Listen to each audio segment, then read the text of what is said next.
with the Philadelphia Eagles sending Jahan Dotson their way. Yeah, that's a shocker. Anytime you trade, this is the second time they've done it. They've done it on draft day too. You know, they let the Eagles move up in the draft. So you have to be really short of your evaluation of the player that you want to see twice a year.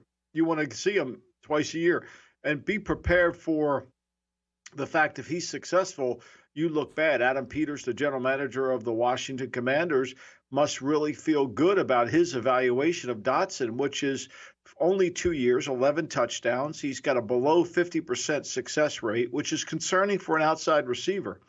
And I think ultimately the biggest question you have to ask, Normie, is why would you give up on a young player like this who's got decent production? Now, understanding they threw the ball all over the lot last year, but has decent production.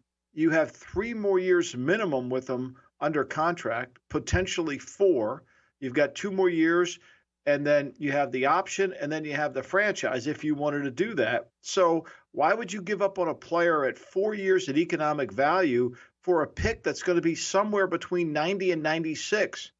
Something's missing here. Now, everybody's praising the Eagles for the trade, which on paper it looks good, right? Yeah. He's the 5th option for the Eagles. He's not going to be asked. He's never going to get double teamed. He's never going to have a lot of the best corner on him, so that works in his favor. But something's missing here. I'm not sure what it is. But look, the Washington Commanders feel very secure. The other trade Washington made, and I think this has been going on for a while, is remember they signed Brandon McManus from Jacksonville this offseason as a kicker. He got into the dispute with Jacksonville over a sexual harassment charge on the airplane. They cut him immediately. They traded for Riley Patterson. And now they just traded for Cade York, the young man from LSU who was a high draft pick of the Browns, who never quite got into gear with the Browns, but he has great talent. So this field goal kicking situation in Washington is yet to be resolved. Okay, yeah, good note there, Michael. And with your point about Jahan Dotson, it's very interesting because, yeah, like you say, the Eagles really liked their evaluation on the player, continue to add depth to the receiving core. You have like a pretty solid third option there. God forbid, Brown or Smith gets injured. He's somebody that you feel has the capabilities to step in there for number 16 overall pick.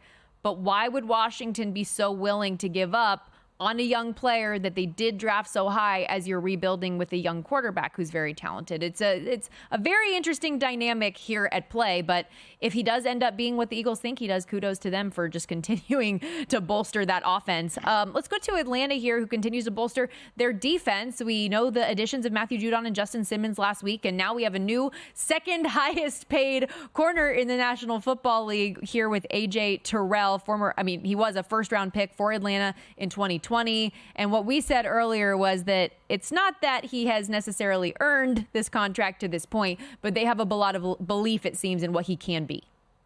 Well, they must, because he's had no interceptions the last 2 years. Okay, he only has 4 career interceptions. Here's what's most alarming. He's only broken up 20 passes in the last 2 years. 20. He started in 31 games. So he never makes a play on the ball. And I think it's really hard to pay a corner who doesn't make plays on the ball. I think that's a real challenge. But to make him the highest paid player or the second highest paid corner when he can't produce interceptions, for me it's shocking. But it fits the profile of a Super Bowl winning franchise since this offseason has started. We love this organization. He has agreed to a 4-year, $81 million extension. The guaranteed money sitting at $65.8. Again, the second highest paid corner now in league history. Also, we heard from Russell Wilson yesterday. He said he will be playing in this preseason game, which we talked about a little bit on the show yesterday, that he probably should, especially considering the slow start with the calf injury. He did not perform well in his preseason debut last week. Mike Tomlin is expected to announce today the kind of division of labor and how he's going to lay things out. The Steelers went from a 3-point favorite to 6.5 in this preseason finale against the Lions, total 35.5. Most of the Lions starters are going to be sitting out, and they're just trying to get bodies healthy and through this week as well to start the regular season off right. Okay, so you just laid it out perfectly. Say Russell plays good. Does that mean he's back? Are we going to read the highlights on Friday? Playing or Detroit's backups. Russell's back. Yeah, he just went against the Detroit backups and he played well. I mean, like, he has to play, but so does the offensive line. And to me, this is where you get into a really gray area when you come to preseason, because what we'll see, if Russell plays good and leads them on 2 drives for scores, oh, Russ is cooking, he's back. Detroit's playing their backups. Detroit's just trying to get out of the game. They're just trying to get home. So, I mean, at this point, he needs to play, no question. No question. But, yeah, I don't think you can read much into these evaluations. I have some concern with the Steelers right now, especially with their starting center injured. If that offensive line doesn't hold up, you already have 2 quarterbacks as your options that hold on to the ball too long and take a ton of sacks. That just feels like a recipe for disaster. And now you've got the running back that's injured. This is a team I was trying to be excited about their talent. I think I could rest. I think the one area that I think they're pretty good at, they love Zach Frazier, and Zach Frazier's a good player, the kid they drafted in the 2nd round. So I think they can address that concern that you have because of the injury. However, that being said, the right tackle position is a disaster right now, and the left tackle we're not sure either. So, with Fatunu, can he come back and play? I don't know, but they're going to have to get this line back in order.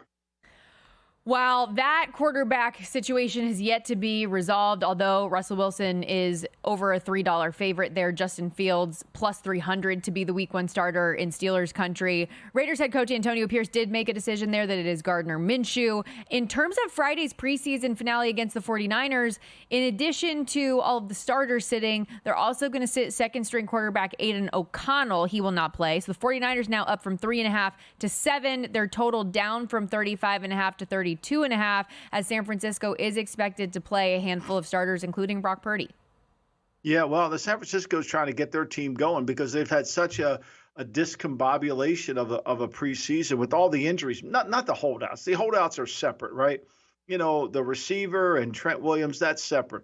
But this offensive line has had a lot of injuries. The receiving corps has had a lot of injuries. Yeah. Wonderful to see Ricky Pearsall tonight. Jacob Cowling was very good last week. He struggled to block. He missed a protection, but he looked like he had quickness and can play in the slot. So I'm anxious to see what they do offensively. Last week, when they played their number 1 receivers against the Saints' number 1 corners, number 1 receivers being who they had, the Saints' corners just ate him up. Brock Purdy had no place to throw the football. That was a real problem. But this week, I think it'll be a lot easier for him. Yeah, Purdy 2 of 6 in the first quarter last week against the Saints. And because you did reference sort of no Trent Williams, Kyle Shanahan saying they are, quote, negotiating hard to get something done. Hey, he just doesn't want to work out in training camp. He's going to be ready to go and cover that left side. I think so, Charlie. You got that one right. I think there's no question. I think this is just, look, I want to get on the regular season schedule. Yep. If I come in tomorrow, I'll be in good shape. I wanted to play, to close out this block, some fun sound for you, Michael, because Daniel Jones, one of my favorite players of all time. Sauce Gardner had some interesting words to say after the joint practices here. Take a listen. He's a good quarterback. You feel me? I thought I was about to pick him off today. I had a little cloud rep. He had looked at the last minute to try to throw the check down to Wan'Dale. I thought I had to pick, but he kept it. I mean,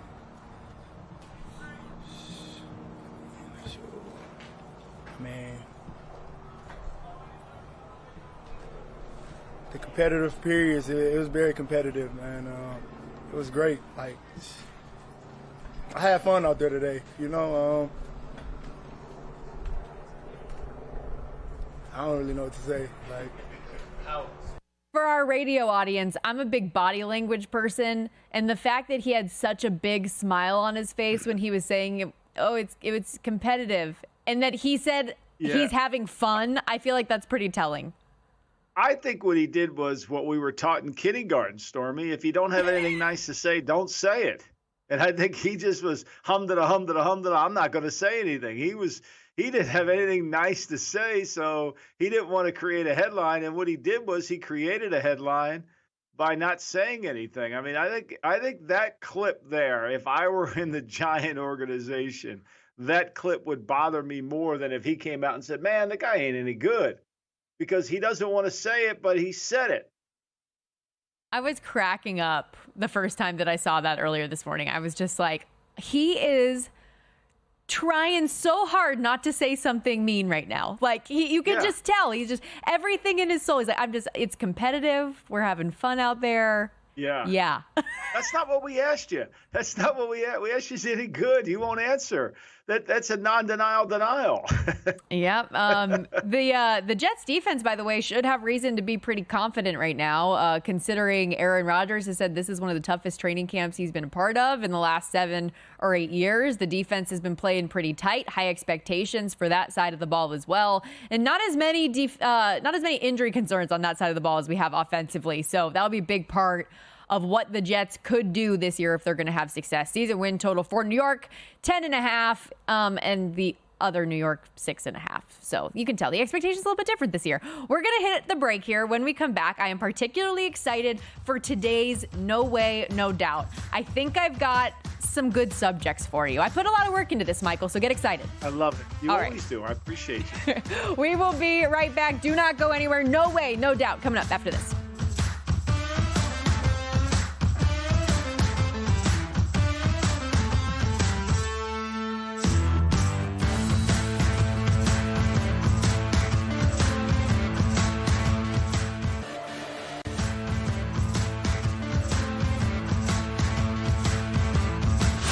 This is the Lombardi Line with former NFL executive Michael Lombardi. Now here is your host, Stormy Buonantony, on VSiN, the Sports Betting Network. Talking all things NFL and some college football as we welcome you back to the Lombardi Line. Coming up in about 30 minutes, Mike Palm, VP of Operations here at Circa Resort and Casino, where I'm broadcasting from. He's going to join us on the set for the final half hour of the program. Talk all things sign-up contest weekend here at Circa as everybody's getting geared up for the Circa Survivor and Million contest. Remember as well, if you want to learn more about the contest, how it works, all the characters who enter, head to vsin.com/survivor. There you can also watch on demand episode 1 of the 5-part docuseries Circa Survivor, The Quest for 9.2 million. But it's about that time, ladies and gentlemen, for No Way and No Doubt. Do you disagree with these takes? No way. No way. Or do you approve? Oh, no doubt. No doubt in my mind. No diggity, no doubt. It's time to ask Michael Lombardi, no way or no doubt. All right, let's see if Michael and I are on the same page today with a couple of these items. Starting in Denver, Michael, no way or no doubt, Bo Nix could be the best rookie quarterback of this class. What do you think? No doubt, because he's got an advantage over everybody. He's got the play caller, the head of the company, the chief executive officer, the president behind him. He's got what we used to call at the Raiders sponsorship. When you have sponsorship by somebody who matters, you can go a long way. You can go a long, long way. And Sean's going to do everything in his power, everything, to make Bo Nix look good, so that Bo Nix is a good player and it justifies the 12th overall pick in the draft. Now, I don't think that Caleb Williams will not be a good player. I think he's going to be. He's got to protect the football better. I don't know what to think on Drake May. I'm anxious to watch Jaden Daniels. But in this draft class with 6 quarterbacks, we weren't sure there were going to be 6 quarterbacks picked. There were. And I think really all of them, with the exception of Penix, who's been on the shelf, I don't know what they've done with him. He's in witness protection in Lower Cape May, I guess. But all of them, 5 at least, look like they're going to be really good. Bo Nix's Offensive Rookie of the Year odds prior to Week 2 of the NFL preseason were around 18-1. Currently 11-1. He's also plus 120 to lead rookie quarterbacks in passing yards this year, 3rd on the odds board. He was named yesterday officially the starter for Week 1 in Denver. No way or no doubt, Michael, as we talk about all of these wide receivers trying to figure out their contracts, that all 3 of these big-name wideouts, CeeDee Lamb, Brandon Ayuk, and Jamar Chase, will all be on the field with their respective teams Week 1. No doubt. That's usually the trend. And the great George Young had a saying way back in the day when holdouts were more commonplace than they are today. Football players play football. And nobody wants to miss a game check unless your name's Hassan Riddick. What are we up to now, Michael? What's that number? I think we're getting to 4 million, Stormy. I mean, the meter's running. I mean, he's taking a cab from L.A. to New York. He only makes 14.5. I get that's the point. He's trying to build it up, but my goodness, that's 14.5 before Uncle Sam comes and gets his taste. Preach. That's down to 7.5. Mon-Fri. So really, now he's got to send a check to the league office for $4 million. That's $4 million hard cash. Now he's looking at earning at $3.5 million. You're giving me chest pains then just thinking about that it. At his tax bracket, he's looking at a state home income of 1.75. I mean, I hate to be the bearer of bad news, but I married an accountant. I know how it works. Well, it sounds like Hassan Reddick needs a new financial advisor or CPA or something to help him get through these trying times. There's a no doubt for you. There's a no doubt. Let's go to college football here quickly. No way or no doubt. The college football team under the most pressure to win a national championship this year is the Ohio State Buckeyes. No doubt. Right? Two things for Ohio State. Beat Michigan and play for the championship. Now, if they lose a championship game to Georgia or to someone else, I don't think the Buckeye fans are going to get upset. You lose to Michigan, no, they're going to be upset. You lose, you don't make it to the finals, they're going to be upset. Because anytime you put this amount of money into a team that Ohio State alumni have put into this team, they expect results. Despite the ridiculous record that Ryan Day has built up at Ohio State, I'm 100% with you. The pressure is on for he and the Buckeyes this year, especially with the talent that they have, the coaches that they have brought in. They're plus 380 to win the Natty this year behind only the Georgia Bulldogs. Okay, I stand on this one something firm, Michael, and I want to see if you agree. No way or no doubt. People who get married during football season cannot get mad if their guests have their phones out watching the game. They cannot. No doubt. Of course. I mean, you cannot. I mean, if you plan a Saturday wedding in October where we have 5 or 6 good college games and we live in a world today where, you don't have to go to a sports bar or you don't have to go find a television. I mean, I can remember my parents made me on a Sunday in September, go to the Italian Festival in Philadelphia when the Washington Redskins, and they were the Redskins at that time, were playing the Eagles, and I was a huge Washington fan. And literally, I ended up leaving the festival was on 9th Street. I literally was in somebody's living room that I didn't know watching the game. And, my mother was looking for me, and I hear them yelling out in the street. Like, that's rude. Like, I'm going to watch the game. I mean, look, and now that I can do it on my phone, it's easier. Yeah. It's like going to the beach on Saturday. You can take your phone with you and you can watch the games. What's let's say this is it's playoff time, right? Your team hasn't been in the playoffs in forever and they are in. You have to decide between going to this wedding, either having your phone out at the wedding, doing that, or just you can't be around that type of energy. You need to be dialed in your own TV screen in your own area to watch this playoff game. How close do you have to be to that person to actually go to the wedding instead of watch the playoff game live? Like, does it have to be blood relative? Where are we at here? I think it's a lot to do. You're going to deal with your wife or your significant other, whomever that is. So you got to manage that. I think that's more than the wedding party, right? So like Millie would tell, put that phone away, and all of a sudden I would have to go pee every 20 seconds because I'd be running to the bathroom, I love that. That's so good. The weekend, of course, in college football this year that has been making the rounds is that there's a special place in hell for people who are getting married on October 12th because you've got Ole Miss, LSU, Florida, Tennessee, Ohio State, Oregon, Penn State, USC, and Texas OU, just to name a few. Okay.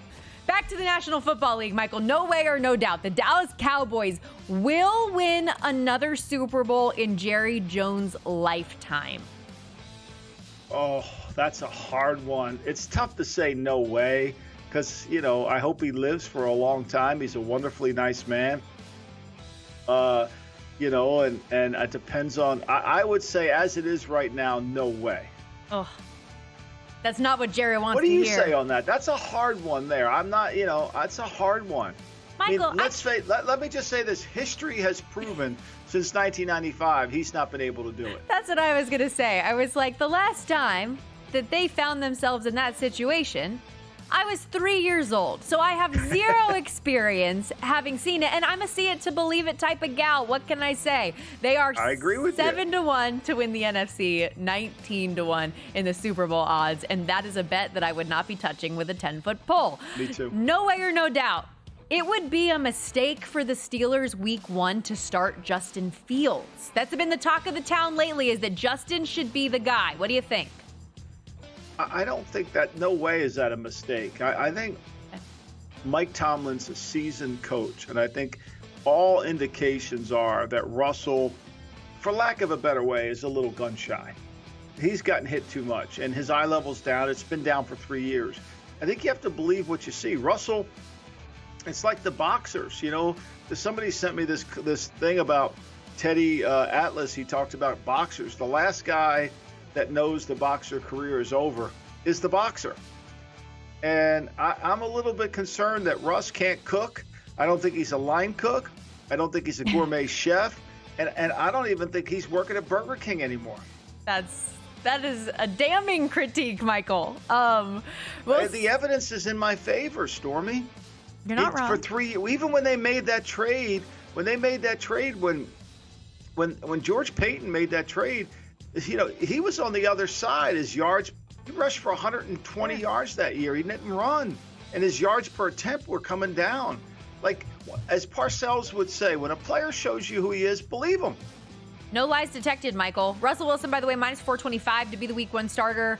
Out there in Pittsburgh, Fields 3-1. Last one here, Michael. The Big 12 easily can have more than one team reach the CFP. The over-under number is 1.5. It's minus 140 to go under. You're getting plus money on the over. What do you think? No way or no doubt, 2 or more teams from the Big 12 can make the playoff. No doubt. Yeah, I think the Big 12 is good this year. I really do. And I think they could make it. I mean, look, Kansas State's good, right? We know Utah's good. Yeah. Oklahoma State, whoever knows with them. Hey, everybody's excited about West Virginia's team. Yeah, I would take that number. I think there's I get that it's kind of similar to the Pac-12 of old, where you think that because there's all this parity, it can be a dog-eat-dog type of conference and random upsets you don't expect. But there's a lot of talent on the upper echelon, like half of the Big 12. I think certainly at least 2 can make the college football playoff. Yes. We're going to hit the break. When we come back, VSiN's own Mike Palm, VP of Operations here at Circa. He's going to join us live in studio.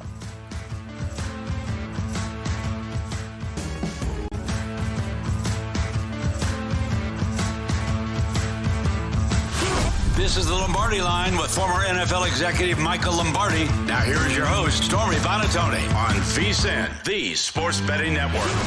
Busy Thursday. Thanks for hanging out with us. Michael Lombardi out at his office in Jersey. Stormy Buonantony live in downtown Las Vegas. Circa Resort and Casino as Mike Palm joins us live in studio. Palm's Pressing 3 coming up in about 15 minutes. But Mike Palm, VP of Operations here at Circa, VSiN host, and a very, very chaotic schedule for this man over the coming days. I thought last week with the Blackjack Invitational that you had a lot going on. That's nothing compared to this. Piece of cake dealing with the likes of you and Jonathan Von Tobel, compared to 50-50 radio stations / podcasts. I offended the people in Houston. I offended the people in Baltimore. I offended the people in Kansas City. You can't win. You already offended Michael in a commercial break, so that'll be fun to get to in a minute. Well, we'll get to it on the other side of the break, Stormy. Explain a little bit more about what's going on this week. Sorry, Michael, I thought you were going to jump in here. This is what's tough. People don't realize at home. There's a little bit of a delay between the studio and Michael out there in Jersey, and so sometimes we don't know who's going to jump. It's very difficult. I was going to wait to respond until I get asked the question that I think he's going to ask me later on. But I'm going to ask him a question now. Point. How are we doing with the Survivor and the Millions? How's that coming along? And this weekend's a huge weekend. You've got a lot of celebrities and dignitaries in there. Well, so, Michael, I look at it where we are today versus where we were 2 days later, because of the leap year, we're off 2 days to the calendar. We have 2 less days in September, so go by days remaining to sign up for the contest. But it's also a little unfair for this year's number because you're counting the Thursday, Friday of sign-up weekend last year. So there's a little bit of noise. But look, we're down 11%. If you go strictly where we finished yesterday, the 21st, to where we finished the 23rd last year, in the millions, which I believe a better comparison will be when we get to Sunday. At the end of Sunday, look where we're at. It'll probably be less than 5%, but I think we'll be a little bit down. And I think we'll be right around 5 million, and Derek's going to have to kick in $1 million. So maybe we should have done the documentary on the millions. Now, the Survivor, The Survivor's doing very well, Michael. We're up 19%. Last year on the 23rd, we were at 24.61. We're at 27.70. Sorry, 47.40. We're at 56.29. Think about that. If we do 11 million entries, 11,000 entries, 11 million pool, we're at the halfway point right now, right? That's crazy. Which is 3.5 months and then, less than 3 weeks left. So do you think, and we've talked about it before, like how many entries really come in that final push, but do you think that the million contest is down because of how many people just see what Survivor is, that they think on the outside looking in it's easy, they want to get all of these entries to have the big boom for your buck payout at the end of this thing? Like, is that why you think? I think one of the challenges of the millions is that people look and say, first place picks 70% winners. How can I pick 70% winners? These are professionals. But the more people you get, the higher the winning number is going to be. It's just a mathematical equation. The thing is that really, to me, is that you emphasize is there's 126 ways to win in Survivor. In millions. There's one way to win in Survivor. You got to pick winners every week. Now, if you think that you need to get hot for 4 weeks, is there one 4-week stretch where you can go 18-2? You're going to pick up six figures. The problem is it can't be the last 2 weeks of one quarter and the first 2 weeks of the other. You got to time it out right. But we give away $300,000 plus in every quarter. That I've been through that, of like not to that level, but I've had a really, really good run for 3 weeks and you get excited and then it doesn't matter because the quarter's over and you're like, if I had one more week of doing this again, I would feel really good. But neither here nor there. I think the other thing you got to do, Mike, don't you have to avoid the 1-4, 0-5s? If you avoid those, you're going to be, then you just need 3 to 4 weeks of really good. But the 1-4s, the 0-5s kill you. You can't overcome those. I feel like the people that do well are like, you can't even go less than 3-2. 2 years ago, we had a tie. But whereas in Survivor, you split the money, in millions, we have tiebreakers for first place. So they had the identical record throughout the course of the year, and we go back to tiebreakers. It went to like the seventh tiebreaker, which was least amount of 1 in 4 weeks. And the one that got it only had 1 week all year, and the other guy had 2. And that's what ended up being the tiebreaker. That's a killer. The guy that first, he had 1 4 week and 2 and 3 weeks, and everything else was like 4. The most common was 4-1, 4-1, 4-1. Okay, we got to talk about the documentary as well. Obviously, the Circa Survivor Quest for 9.2 million, episode 1 of what will be a 5-part docuseries came out earlier this week on Monday. The next edition will come out this coming Monday. You can also watch these on demand on VSiN.com, VSiN.com/Survivor to learn more about the contest and the documentary. But what have you thought of things so far as we kicked off the initial episode? Well, so I was here the whole time. I mean, they taped, Stephen and James, they taped almost every week of the entire year. And they started out in July. Because early you have to cast this big net and hope you pick up people that make it to the end so you can tell their story all the way through. But so I was interviewed over and month after month after month, kind of recapping what were the storylines, what was going on, who were the characters. So I lived it from that experience. Then 2 weeks ago, Derek and crew, which I normally would have been a part of, previewed the first 3 episodes in his office. I was in Laughlin that weekend, so I didn't get to see it. I have seen the rough cuts of 4 and 5, which tells the ending of it. So you missed the middle. I didn't know the first, so I went into it fresh. I watched it on YouTube TV Monday night. I went into it fresh. I thought it was really good. I was very impressed with it.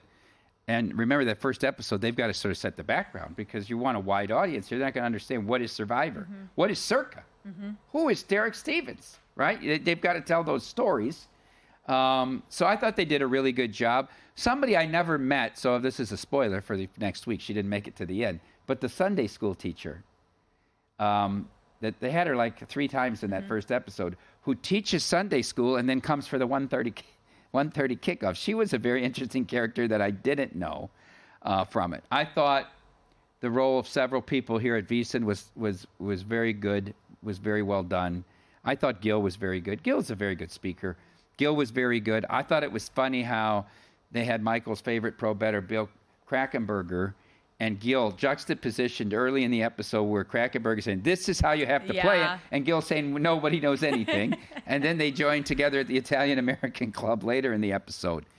And then how did they get in? They're not even Italian. How did both those guys get in? Well, the club? I can't get in. Crack, and I'm Italian. Crack has a lot of connections through his comps of betting the other people's money. But anyhow, what I want to say here is I thought there was one clear star from our network that did a great job as sort of being the narrator. We joke Pam, but Matt Brown. I thought Matt Brown, and with Mike Somich sometimes on his side, really recaps each week and tells the different storylines and where we're at and explains the contest. So he's a very key player in this. Well, and that's the one thing, too, about this, because you have to think about how protective the NFL is about their rights. So you can't show the actual game footage, and it has to be... You can just show reactions in the book. Correct. So it's a very fine line of how you can tell that story and react to what happened without actually being able to show a highlight. And I think that they did a really nice job with that. They did.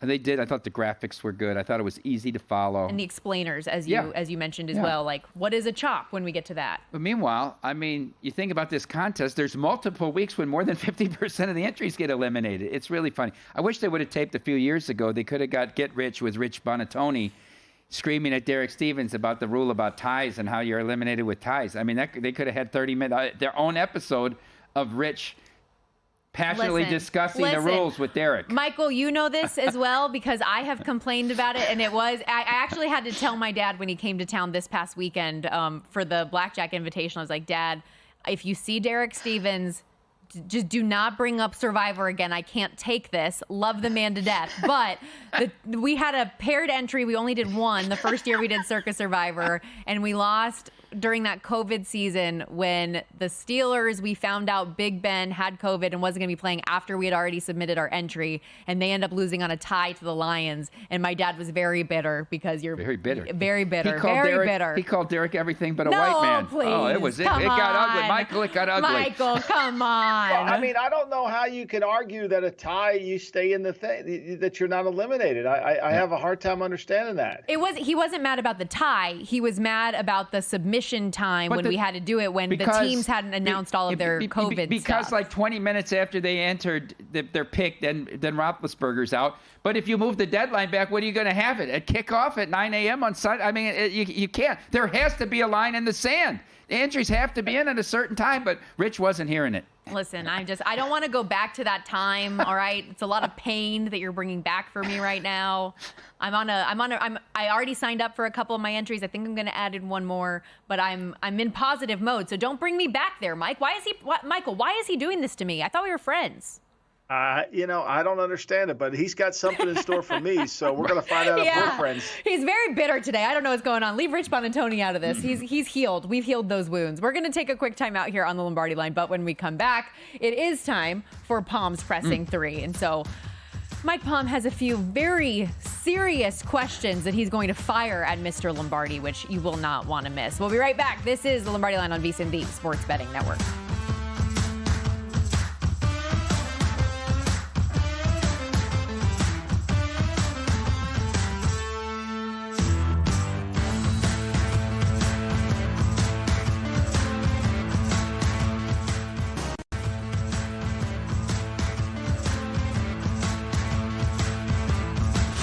This is the Lombardi Line with former NFL executive Michael Lombardi. Now here is your host, Stormy Bonatoni, on VSiN, the Sports Betting Network.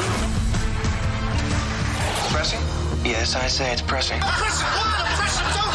This is Palm's Pressing 3. My mother told me never to answer a question with a question. Sir, my client has answered every question asked by this committee with the utmost sincerity. All right, let's jump right in. Mike Palm, Palm's Pressing 3. What do you got? I want to shout out, first of all, a couple of our VSiN listeners and their kids are in a restaurant in Tyrone, Pennsylvania, watching the show right now. There's no volume, but they said give them a wave to recognize them. So to Scott and his son, we say hello. All right, Michael, I'm interested in this because you've been very effusive on your positive thoughts about Bo Nix recently. And maybe my recall isn't the greatest, but I never thought you were this high on Nix during his 5-year college career. What I do recall was you saying to Femi that his Heisman ticket was a St. Jude ticket on Bo Nix. I would ask, have you always been high on Bo Nix, or has this been the greatest conversion since Saul was headed to Damascus, changed his mind, changed his name, and became a prodigious letter writer?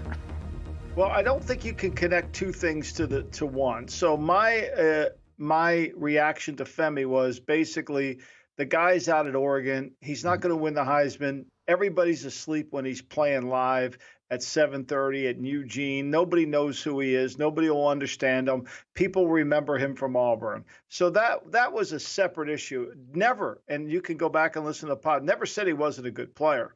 Just said that.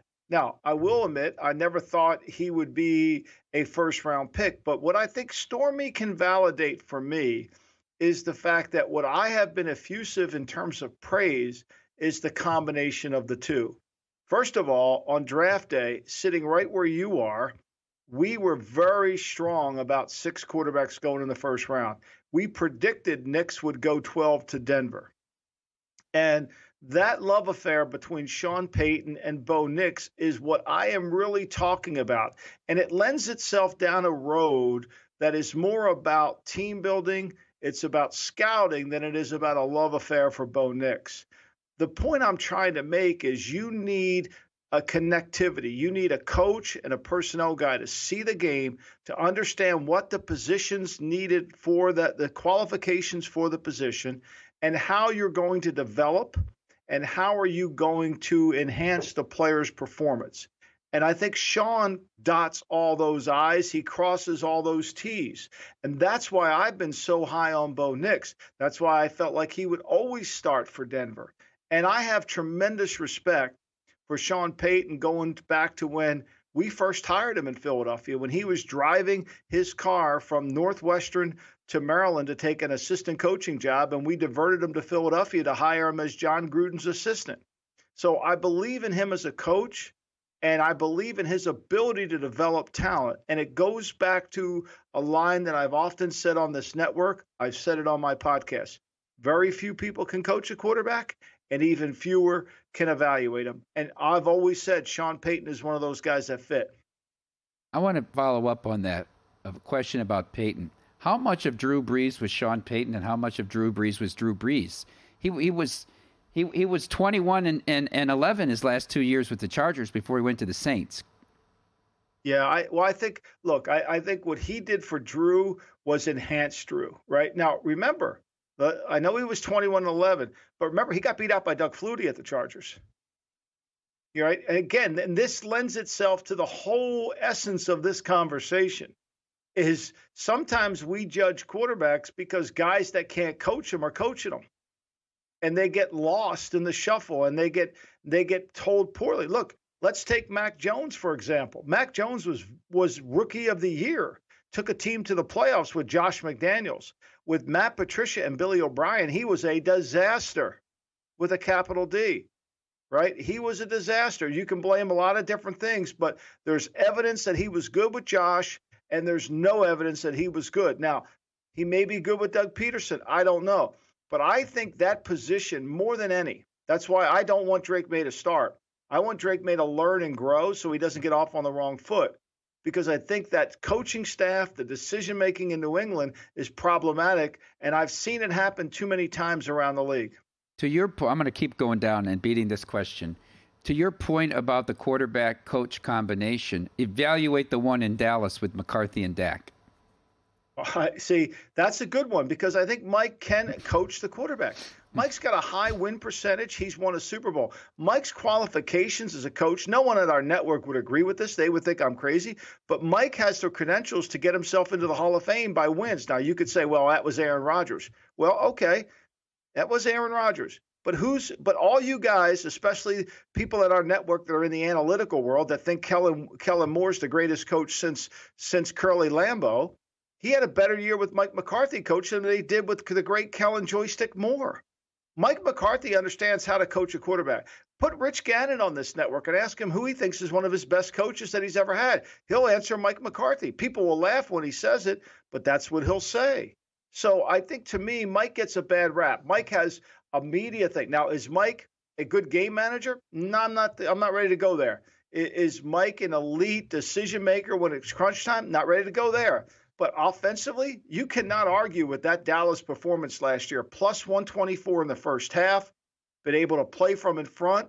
I think they were pretty good. Michael, I thought that Kellen Moore was the best leader since George Halas. I thought so. We changed it up. Well, he could. You fill in the Vince Lombardi, George. Fill in anything. He's the greatest coach in the history of coaching. We know this. They'll all tell you that. The people that look at spreadsheets will tell you that. Just like they were telling me and Mike Palm that Trey Lance is going to be a superstar, a generational talent. All right, you heard that, Stormy. Oh, don't remind me. All right, let's go to question 2. And three might not make the docket. We got 4 minutes. Have to hold Let's go. On. Let's gotta crank through I think this these. is a very interesting exchange between Tua and Brian Flores this week. By the way, I think Tua is totally out of line to use terms like a bad person, bad human being. Terrible. But Brian Flores took the high road, it would be described as. But how much of Brian Flores taking the high road is the current hamstring position he is in with the NFL, Michael? Remember in Miami, they wanted him to tank for the number 1 pick. Really, they wanted him to tank so they could fire him and bring in Brady and Peyton. Once that got out, he sued the NFL. And since the lawsuit hasn't gotten a snip of an interview for any of these head coaching positions, what is Brian Flores' the ultimate question here is, what is Brian Flores' ultimate future in the NFL, and does he ever become a head coach again? I think he could, because he is a good coach. And I think it is. I agree with you. It was unfair that Tua had to go air his dirty laundry. If he has a problem with Brian, call him and talk to him on the telephone. You don't have to do it on Dan Le Batard's show. And so, look, I know Brian. Brian's a really good coach. I thought what Brian did is take the high road, but what I thought was more impressive is all those Viking players standing behind him. Okay? I thought that. Now, let's put things in perspective. Brian has a better record than Mike McDaniel does as a head coach of the Miami Dolphins. Say whatever you want. Mike McDaniel's 3-9 down the stretch. He's 4-10 in the last 7 games in both seasons. All right, we'll get to my third question. But let's not let facts get in the way of it, Mike. But real quickly, I do agree with both of you on the Tua side of it. I feel like those are comments that you make off camera. And even if you are talking to media people, it's like, hey, this is, between us, but this is how things really went down. That's not something you say in that platform. Third question is about one of your favorites, Kyler Murray here. And someone asked me, Michael, who's the biggest team that's under the radar in the NFL this year? And I did a little soul searching, and I came up with the answer, the Arizona Cardinals. Because, one, they're totally ignored in that division. You have a 2-time defending NFC champion. You've got Sean McVay. You've got the new-look Seahawks. And here's Arizona. You've got Kyler healthy the whole preseason. One thing he's good at is the deep ball. Top 3 in efficiency, accuracy, throwing the deep ball the last 3 years in the NFL. And you add Marvin Harrison. I think their tight end is really good. They picked up some pieces on defense. And maybe most importantly, a second full year of Jonathan Gannon as head coach. Your outlook on the Arizona Cardinals, Michael? I think this is a make-or-break year for Kyler because he's trending in the wrong direction. Yards per attempt down the field. For a guy that is really good at throwing it down the field, it doesn't translate to yards per attempt. Now, in fairness to Kyler, he's coming off the knee. Last year, it doesn't really count. But the year before, it does. And so I think this is going to be a year where if he can make those beat plays, watch out. If people rush him like they have been rushing him lately in the pocket and keeping him as a quarterback who has to play under center in the pocket and he can't escape, that's a problem. But I do think the way Petzik called games last year, James Conner deserves a Purple Heart for gaining 1,000 yards behind that offensive line. So I like the team offensively. I like Petzik as an offensive coordinator. I think they have improved. It'll be an interesting year, but it's going to come down to, can Kyler make throws down the field? Well, and they were everybody went into last season thinking very openly that they were going to be far and away the worst team in the National Football League. And then they were actually really competitive in a number of games. Once Kyler Murray did get back into the fold, they won some games. Survivor week 1, the whole field was on the Commanders and they escaped. There were a few sweats involving this Arizona team. They are 13-1. The game in Houston was a great West. game. If you go back and watch it, the Cardinal game against the Texans, one of the best games of the whole year. Fun show, guys. Good luck the rest of this weekend, thanks. my friend. Thank you, Mike. Thank you, Michael so Lombardi. Thank you, Stormy. That's a wrap for the Lombardi Line. Sharp Money coming up next. This is VSiN, the sports betting network. We are a network